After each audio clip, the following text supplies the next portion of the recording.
Do you have that annoying friend who always corrects your grammar?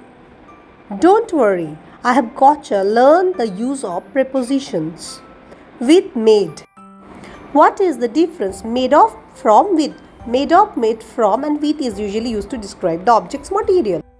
The box is made of wood, the bottle is made of steel, and the door is made from iron. Now the maiden. Maiden is usually used to describe where the object was made. That dress is made in Italy. So, next is made by. Made by is usually used to describe the object's creator. That is, the Mona Lisa painting is made by Leonardo da Vinci. Thank you. Like and subscribe our channel and subscribe for more videos.